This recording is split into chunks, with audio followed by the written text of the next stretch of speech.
afin de vous montrer combien la hiérarchie céleste, tout entière, est attentive au moindre de nos progrès, et donc combien elle nous aime pour ce que nous sommes vraiment, j'ai choisi de vous lire les paroles de l'archange Michel au sujet du livre de la vie de chaque être, extrait de la leçon essentielle 18.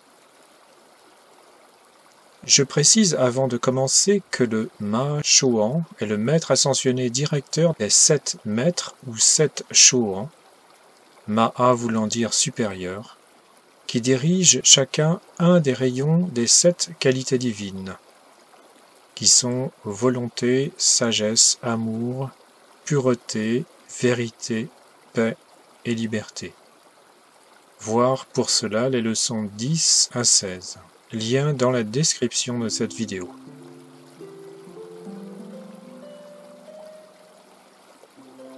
Les maîtres ascensionnés et la Légion angélique servent tous sous la loi cosmique avec amour pour un but déterminé, libérer toute l'humanité. Quand le livre de vie d'un étudiant montre un solde d'énergie qualifié de manière constructive suffisant pour clore, sceller et boucler le journal du pèlerinage terrestre, le Maha Chohan le place dans la bibliothèque cosmique. La bibliothèque du Maha Chohan contient l'enregistrement définitif du voyage terrestre de tout être ascensionné. Elle est blanche comme neige, et, du plancher jusqu'au plafond, vous voyez une multitude de livres du jugement. Ces livres contiennent l'enregistrement de l'expérience de vie de chacun dont le Dieu de miséricorde, par l'intermédiaire d'un être appartenant à la cour personnelle du maître ascensionné féminin Kuan Yin, a éliminé tout enregistrement de détresse en ne laissant subsister que les bons enregistrements. Quand l'ultime victoire de l'ascension est obtenue, l'être, sur le point de recevoir cette ascension, signe le livre de son nom intérieur à la fin du dernier chapitre. Puis, le Maha Chohan signe de son nom, et le Seigneur du monde, Gautama, fait de même. Le fermoir d'or est bouclé et la clé placée dans son réceptacle secret. Au milieu de réjouissances générales, le livre de la vie rejoint sa place parmi les autres volumes qui représentent tous ceux qui sont libres pour toujours. Certains livres sont petits, ce sont les innocents qui vinrent avec moi, Archange Michel, et retournèrent à la maison sans être souillés. D'autres livres, comme les vôtres, en tant qu'esprit gardien, sont aussi gros que les Bibles anciennes sur lesquelles se penchaient vos grands-parents. À côté de cette bibliothèque de la Légion ascensionnée, il y a la grande bibliothèque dans laquelle sont placés à la fin de chaque vie terrestre les livres de vie des élèves non ascensionnés, c'est-à-dire vous qui m'écoutez. Là aussi est apposée votre signature, mais le livre ne comporte pas celle de maître ascensionné et la clé demeure dans la serrure. Sur demande, n'importe quel être ascensionné peut entrer dans cette bibliothèque et consulter les enregistrements d'un élève dont il veut enrôler des services dans une bonne cause. L'enregistrement du temps et de l'énergie entre 2 incarnations figure aussi dans ce livre. Les seigneurs du karma le consultent et l'étudient avant que votre demande de réincarnation soit acceptée. Voilà comment un maître ascensionné est capable d'attirer certains courants de vie, particulièrement compétents, pour une cause spécifique. Dans ces livres sont consignées les erreurs, en action, mais aussi en omission, de même que le bien que chacun a fait. Il détermine ce que vous êtes capable de faire maintenant et dans le futur. Vous vous levez le matin et vous écrivez avec vos pensées et sentiments, paroles et actions, une page, un chapitre, et si vous êtes suffisamment énergique et dynamique, parfois même un volume. Notez bien que l'écriture dans le livre est automatique. La nuit, consciemment ou non, vous signez de votre nom, puis fermez le livre. Quelquefois, vous utilisez vaguement la flamme de purification, puis vous allez vous coucher. Cet usage irréfléchi de la vie est la raison pour laquelle vous devriez vraiment utiliser la flamme violette de transmutation avant de vous endormir. Chers amis, ne renvoyez pas tous les soirs ces livres sur les étagères de la bibliothèque du Mahachohan avec quelques écrits de qualité douteuse. Quand il ouvre le vôtre en présence de votre guide, que pensez-vous que ressente ce dernier?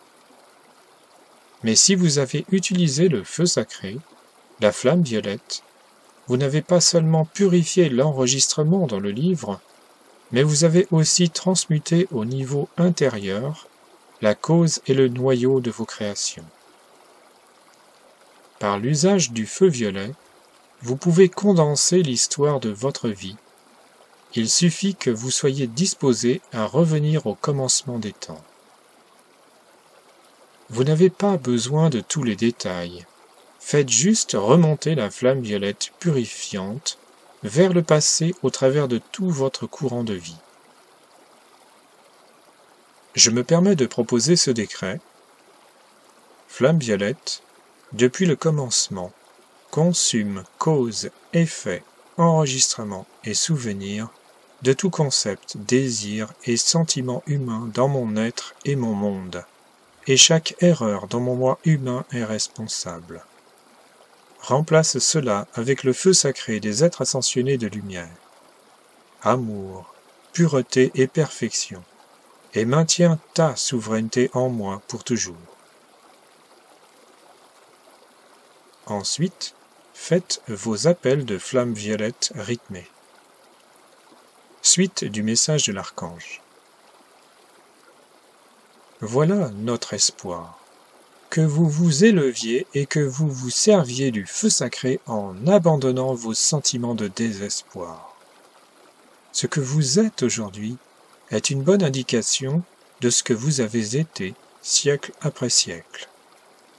Nous ne souhaitons pas que vous ressentiez un quelconque sentiment de dépression parce que vous n'avez pas réalisé ce que désire votre cœur selon les critères de votre propre lumière. Nous avons essayé de vous montrer comment nous avons utilisé la vie de manière constructive.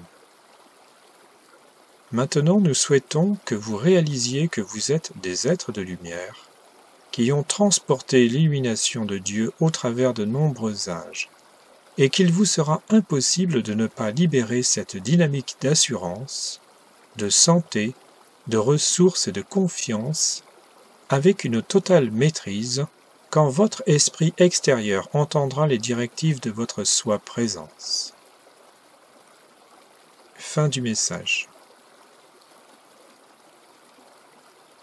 L'on se doute que cette bibliothèque se trouve très probablement à Shambhala, la cité éthérique de lumière. Construite il y a 2 millions d'années par les frères de Vénus, avec à leur tête Sanat Kumara, qui est resté tout ce temps pour éviter l'anéantissement de l'humanité à cause de la masse de discorde non compensée. Sanat Kumara, à qui nous devons donc la vie, est seulement rentré sur la sphère de Vénus il y a 60 ans, pour se préparer à la grande vague de lumière qui arrive bientôt au niveau du système solaire.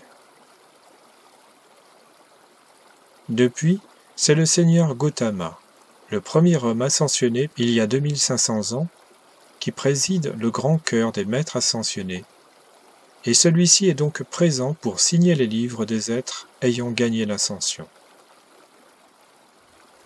Maintenant, chacun de nous souhaite très certainement enjoliver son livre de belle qualité divine et de talents multiples, ce qui attirera l'attention des maîtres ascensionnés vers les étudiants les plus perfectionnés, qui font bien la différence entre les désirs humains hypnotiques et les désirs constructifs ou divins.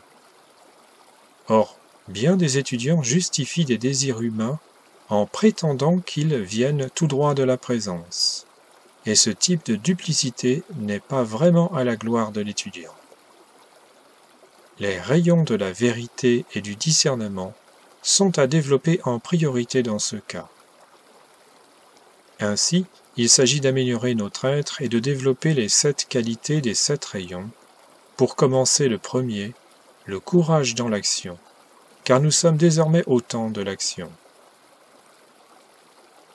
Les personnes sur Terre qui désirent sincèrement s'améliorer et monter leur vibration en lumière sont encore rares, et cela remplit de joie les maîtres qui nous suivent. Ce qui est encore plus rare est d'observer que certains étudiants développent une voie de service désintéressée, c'est-à-dire qu'ils commencent à répandre le bien partout en actes et paroles, en saisissant toutes les opportunités, ou bien en planifiant avec l'aide de la présence une voie de service pour répandre l'enseignement originel et non déformé des maîtres ascensionnés. Désintéressé veut dire ne rien demander en échange, donner pour aider, valoriser, soutenir toute personne qui ploie sous la pression des circonstances, et ainsi l'aider à retrouver du courage et à prendre de bonnes résolutions. Cela donc sans aucune prise de pouvoir bien évidemment, car il faut surveiller toute velléité de l'ego.